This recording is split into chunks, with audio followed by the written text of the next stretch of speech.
Во денешното издание на регионалните вести ќе гледате. 12-та седница на Тетовскиот совет се гласаше за завршни сметки, извештаи за работа и финансии, план за вработување на општината и слично.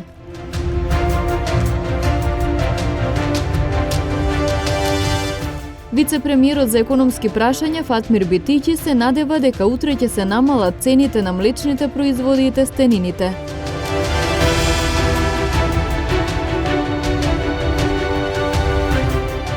И во изминатото деноноќие полициски службеници кај неколку лица, меѓу кои малолетници, пронашле марихуана.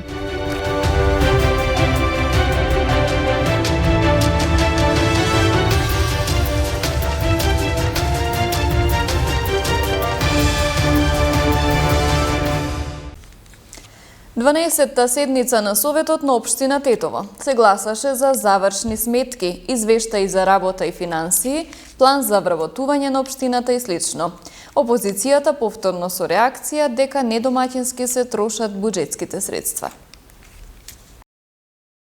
На денешната седница на Советот на општина Тетово беше изгласана завршната сметка на буџетот за 2022 година. На дневен ред се најдоа завршните сметки на воспитно-образовни установи. Значи денеска на 12-та седница на дневен ред ја имаме завршната сметка за 2022 година од буџетот на општина Тетово, заедно со годишниот извештај за искористените средства од буџетските резерви, кои се документи што ни бара Министерство за финансии и која е премиса за исполнување на законската обврска као Совет на општина Тетово. Исто така на дневен ред ги имаме и завршните сметки на основните училиште, средните училиште, детска градинка Младост, ја имаме завршната сметка за ЈКП. Што сакам да потенцирам тука за ЈКП е дека за 2022 година компанијата постигна да ги зголеми приходите од 76 милиони денари. Исто така се зголемени и расходите од 48 милиони денари, но поради покачување на цената на електричката енергија, нафтата, покачување на платите, вреди да се потенцира дека броевите, значи извештаите на ова предпријатие отидат на позитивно салдо. Од советничката група на СДСМ реагираа дека буџетските средства се трошат непродуктивно и недомаќински. Да се одобруваат средства на предпријатијата во континуитет без контрола на работењето истото, посочува само на тоа како БЕСА и ДПМН ги користат парите на граѓаните за конформизам на своите партиски и некомпетентни кадровски решенија кои ги имаат узурпирано општинските јавни предпријатија. Наместо да се изнајдат вистински решенија со кои би им се помогнало на овие предпријатија да биде успешен сервис на граѓаните, локалната власт одлучува со парите на граѓаните и понатака да ги поддржува недомаќинските работења на јавните предпријатија. Со тоа уште еднаш докажуваат дека работат исклучиво за тесно партиски интереси, а на штета на граѓаните. Председателот на Советот и советничката група на ВМРО ДПМН пак со одговор. Тоа загуба ние само ја поминуваме као Совет, не е дека даваме поддршка или ја покриваме загубата. Јавните предпријатија ги наследивме со долгови од 28 милиони евра. Претходно знаеме дека државата им ги покри долговите на јавните на општина Тетово, половина од долговите, но недомаќински работеа СДСМ и ДУИ и направија нови долгови. Значи, знаеме дека јавното комунално предпријатие имаше долг од 12 милиони евра. Предпријатието за паркинзи работа рентабилно, значи зголемена е наплатата во јавното комунално предпријатие. Знаете дека тоа јавно комунално предпријатие се подели на 3. Се надевам дека со домаќинско работење и тоа јавно предпријатие ќе почне да работи рентабилно. На седницата се гласаше и за доделување финансиска помош. Очигледно така сме навикнати во нашето општество, секогаш е последниот ден, дури и кога се работи за добра работа. Мислам дека го чекаат последниот ден, но утре наутро ќе ги видиме цените, изјави вице-премиерот за економски прашања Фатмир Битичи, одговарајќи дали е послушана одлуката на владата за намалување на цената на млекото, млечните производи и тестенините во продавниците, кое треба да се применува од утре 16 март. Замрзнувањето на цена е доволно не пазарна мерка, кое што за жал, ако они не ја направат онака како што треба, знаете, јас секогаш велам дека во пазарна економија мора да има морал и етика. Ако они тоа не го спроведат, тогаш владата ќе ги преземе мерките кои што треба да бидат превземени. Например? Замрзнување на цена. Тоа е најтешката можна одлука за еден произведувач или трговец, затоа што ние во суштина можеме и да нанесеме штета, иако јасно кажувам дека во сите пресметки не сме нанеле штета со замрзнување на цена. Го чекаат последниот ден? Очигледно така сме навикнати во нашето општество, секојаш е последниот ден, дури и кога е за добра работа, чекаме последен ден. Мислам дека го чекаат последниот ден, но утре, наутро ќе ги видиме цените тие кои што ги кажав. Имаме редовна и навременна исплата на субвенциите во земјоделството, што беше и целта на новиот модел, истакна министерот за земјоделство Љупчо Николовски во одговор на новинарско прашање. Субвенциите како никогаш до сега оваа година се исплатјат навреме, заради тоа што се обезбеди на почетокот на годината целокупниот буџет за субвенционирање и како никогаш до сега оваа година имаме редовно и навремена исплата на субвенциите. Тоа беше и целта на новиот модел на субвенционирање, да имаме брза, навремена исплата. Денеска се исплаќаат субвенциите во делот на сточарството, во делот на говедата, на овците, на козите, на пчеларите и сите останати делови во делот на субвенции во делот на сточарството. Пред само неколку недели се исплатија субвенциите во поледелството, во лозарството, во градинарството, со што над 30 милиони евра минимум се исплатени само во еден месец субвенции кои што се во делот на земјоделството. Се подготвуваат субвенциите во делот на тутунот и, како што кажав, како никогаш досега има редовна, навремена и брза исплата на субвенции и како никогаш досега го имаме намалено износот кој што доцнеше во претходните години, односно во 2017, кога сточарите има 9 фази на неисплатено млеко, денеска се исплаќаат последните фази од минатата година, вклучително и фазите кои што дополнително ги внесовме преку интервентниот фонд како поддршка во сточарството. Оваа година исто така се предвидени дополнителни средства во интервентниот фонд на земјоделството. Ние ќе ги следиме цените, како што кажав, на влезните елементи во делот на земјоделското производство. Имаме одредени намалувања на цените на вештачкото ѓубриво и на други суровини. Средствата се обезбедени во износ од 400 милиони денари како интервентен фонд и сметам дека оваа година, како што минатата година, поддршката отиде во делот на поледелското производство, на житните култури, за да го задржиме и зголемиме производството. Оваа година, зависно од потребите, барањата на подсекторските групи, мислам дека имаме доволно средства да интервенираме и во делот на сточарството, во делот на дополнителна поддршка на млекото и на сето она што во текот на годината ќе имаат потреба и земјоделците и сточарите. По изнесените наоди на Transparency International на вчерашната пресконференција за наводен конфликт на интереси и незаконски спроведен конкурс во Агенцијата за филм. Денес директорот на агенцијата Бојан Лазаревски соопшти дека не постои никаков конфликт на интереси, ниту пак прекршување на било какви законски одредби во спроведување на конкурсот за одлучување за поддршка на долгометражен, краткометражен и анимиран филм, наминатиот повик на Агенцијата за филм. Сакам категорично да ги демантирам сите наводи кои беа истакнати на вчерашната пресконференција. Од причина што ниту едно лице од споменатите на вчерашната пресконференција нема никаков конфликт на интереси, ниту пак имало намера да имаат конфликт на интереси, како што спомена господјата Тасева на вчерашната пресконференција. Од моментот кога лицето Ана Опачич склучува договор со Агенцијата за филм за евалуација на истоимените проекти во второк на одлучување, продуцентот поднесува барање за повлекување на самиот проект во фаза на одлучување, значи да не влезе во фаза, истиот проект да не влезе во фаза на одлучување.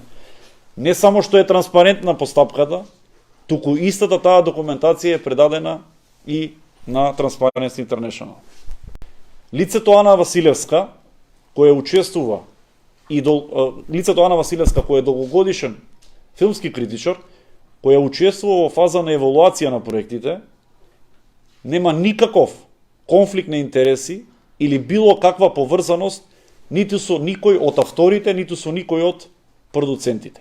Ниту учествувала во било кој филмски проект во негова реализација кој бил поддржан од Агенцијата за филм.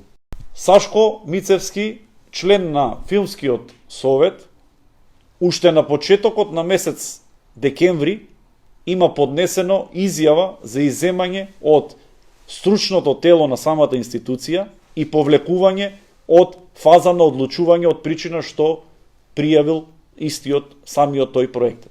Дополнително, господинот Бранко Петровски, човекот кој 30 години учествува во развој на македонската кинематографија од времето на Вардар Филм како директор, во времето како раководител на продукција во Министерството за култура во филмска дејност и во времето кога е финансиски советник во Агенција за филм, и човекот кој учествувал во скоро сите проекти на еден од најпознатите автори во Република Северна Македонија, се споменува како некомпетентен, односно како човек кој не требал да учествува или човек кој имал конфликтни интереси со одреден автор или со одредени автори во самата фаза на евалуација или процес на одлучување за конкурс 2022 година втор рок. По сите овие сознанија, односно сите докази, од почетокот на процесот, од фаза на апликација до фаза на одлука, беа веднаш испратени во копии до Transparency International и ниту во еден момент нашата институција не го одолговлекуваше тој процес и истите тие докази беа доставени до господјата Слаѓана Тасева во целост, значи од процес на аплицирање до процес на одлучување. По повод 80 години од формирањето на Централниот комитет на Комунистичката партија на Македонија, Сојузот на борци и Музеот на Тетовски крај, во недела ќе организираат свечена манифестација, додека во петок ќе се одржи историски час за учениците од основните училишта. Двата настана ќе се одржат во спомен куќата на семејството Јовановци, закажани за во 11 часот. Општинската организација на Сојузот на борци во соработка со музејот, Националната установа Музеј на Тетовскиот крај, кој е на некој начин и носител, одбележуваат 80 години од формирањето на Централниот комитет на Комунистичката партија на Македонија во куќата на семејството Јовановци. Се разбира дека овој јубилеј не сакавме така ние како општинска организација, се разбира и Музеот на Тетовскиот крај, така бегло да помине, имавме и неколку состаноци, а на последниот состанок на председателството одлуката беше да не го менуваме датумот, да остане датумот исти, тоест 19 март во недела. Така да, како Сојуз се подготвувавме за овој настан, имаме испратено повеќе покани, изготвени покани. Сметаме дека граѓаните на нашиот град Тетово ќе знаат да го удостојат овој настан, да дојдат со нивното присуство, а ние како општинска организација на Сојуз на борци сметавме дека и дел од младата генерација треба да знаат и да бидат запознаат што се случувало во овој период, односно во куќата на семејството, кога е формирано и одржана првата седница и кога е формирано Централниот комитет на Комунистичката партија на Македонија. Затоа дојдовме и до заклучок дека во петок има потреба да се одржи еден историски час со основните училишта, да не речем претежно со деветолетките, исто така во амфитеатарот, во дворот на Меморијалниот музеј во куќата на семејството Јовановци. Во продолжение слушнете што регистрирала полицијата во Полошко во изминатово деноноќие.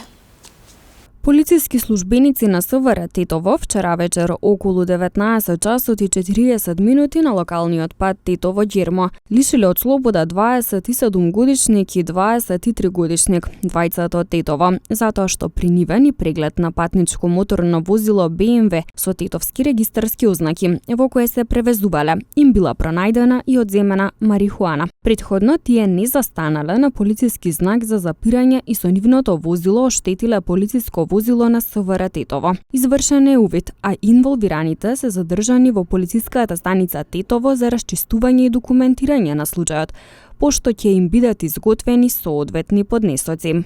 Вчера 57-годишникот Тетовско чифлик во СВР Тетово пријавил дека околу 18 часот и 45 минути на улица Видој Смилевски бато во Тетово неговата малолетна ќерка физички била нападната од друга малолетничка, ученичка во Тетовско средно училиште. Се преземаат мерки за расчистување и документирање на случајот.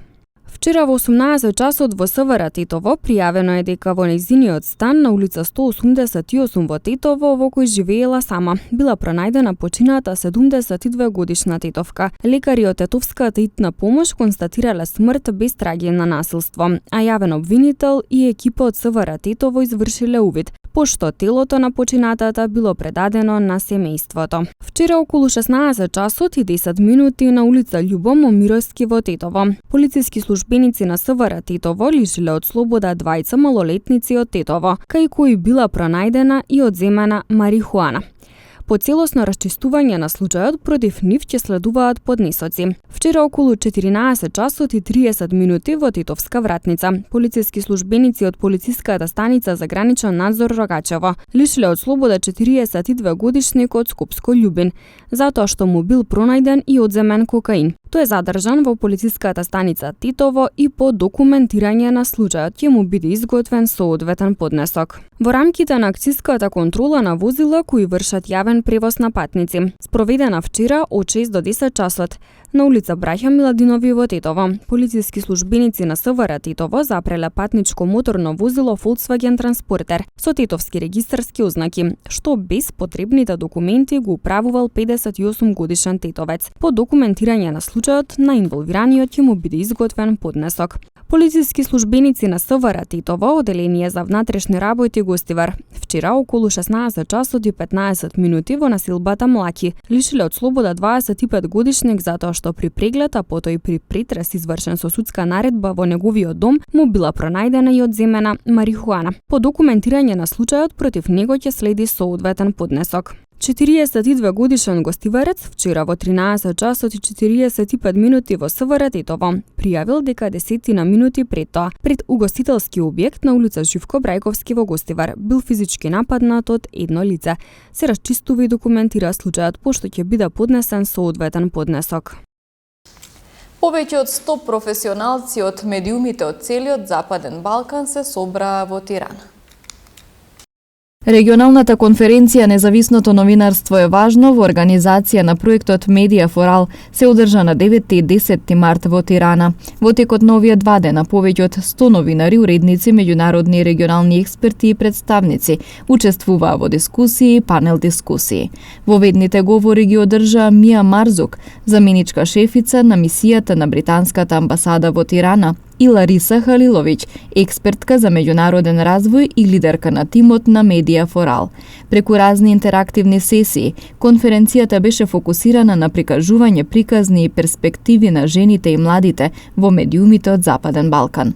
Новинарите и новинарките ги споделија нивните искуства и приказни за влијанието на проектот постигнато преку обука, менторство и вмрежување и ги истражува основните вредности на професионалците од медиумите на локално и меѓународно ниво. Покрај интегритетот, веродостојноста и заштитата на човековите права беше истакнато дека солидарноста, соработката и емпатијата се од суштинско значење за подобрување на статусот на жените и младите во редакциите и пошироко.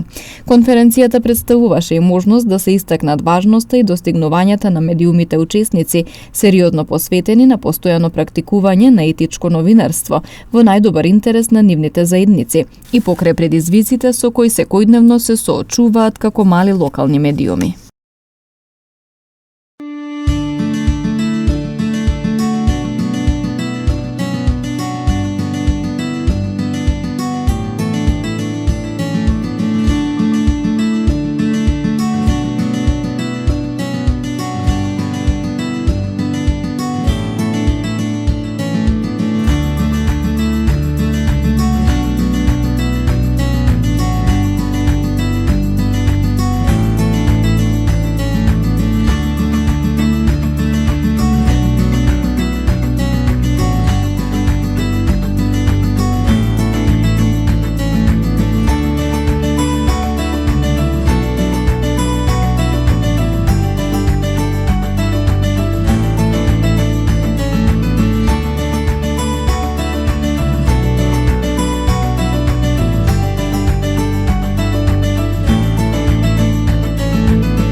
Овде ги завршуваме вестите. Ви благодарам на вниманието со кое не следевте. Пријатно.